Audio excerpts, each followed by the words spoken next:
রাসূলুল্লাহ সাল্লাল্লাহু আলাইহি ওয়াসাল্লাম ইরশাদ করেছেন, আমি ৩ ধরনের মানুষের জন্য জান্নাতের এক প্রান্ত থেকে অপর প্রান্ত, আমি তাদের জন্য জান্নাতে এক একটি বাড়ি নিয়ে তাদের জন্য আমি রাসূল অপেক্ষা করব। সুবহানাল্লাহ।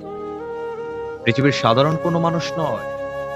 আপনি আমার আপনার রাসূল সাল্লাল্লাহু আলাইহি ওয়াসাল্লাম আপনার আমার জন্য জান্নাতে ঘর এবং বাড়ি নিয়ে আমাদের জন্য অপেক্ষা করবেন। সুবহানাল্লাহ। এই ৩টা গুণের অধিকারী যারা হবে তাদের জন্য রাসূল অফার দিচ্ছেন যে এই ৩টা গুণের অধিকারী যারা হবে তাদের জন্য আমি জান্নাতের মধ্যে বাড়ি নিয়ে আমি রাসূল অপেক্ষা করব। সুবহানাল্লাহ। নাম্বার 1, যে ব্যক্তি ন্যায় থাকা সত্ত্বেও তিনি জানেন যে তিনি ন্যায়, তিনি সঠিক পথে আছেন, তারপরেও তিনি কারো সাথে ঝগড়া বিবাদে লিপ্ত হন নাই।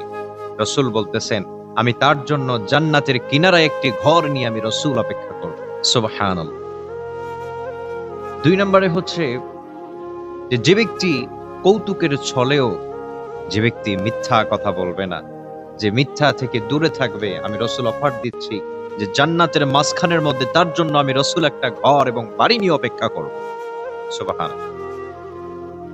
৩ নম্বরে, নাম্বার 3, যে ব্যক্তির কথা রাসূল বলেছেন, রাসূলুল্লাহ সাল্লাল্লাহু আলাইহি ওয়াসাল্লাম বলেছেন, যে ব্যক্তি চরিত্রকে সৌন্দর্যমণ্ডিত করেছে, কি করেছে?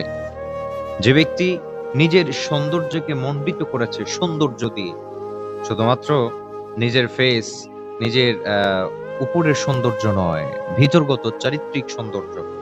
যে ব্যক্তি চারিত্রিক সৌন্দর্য মণ্ডিত করেছে, আমি রাসূলুল্লাহ সাল্লাল্লাহু আলাইহি ওয়াসাল্লাম বলছি যে আমার ওই উম্মতের জন্য আমি জান্নাতের সবথেকে সম্মানিত সর্বোচ্চ স্তরে আমি রাসূল তার জন্য একটা বাড়ি নিয়ে আমি রাসূল অপেক্ষায় থাকব। সুবহানাল্লাহি ওয়া বিহামদিহি। এজন্য আমরা ট্রাই করব এই ৩ ধরনের মানুষ হওয়ার জন্য। আমরা ন্যায় আছি, ন্যায়ের পক্ষে আছি, তবুও আমরা কারোর সাথে ঝগড়া বিবাদে লিপ্ত হব না।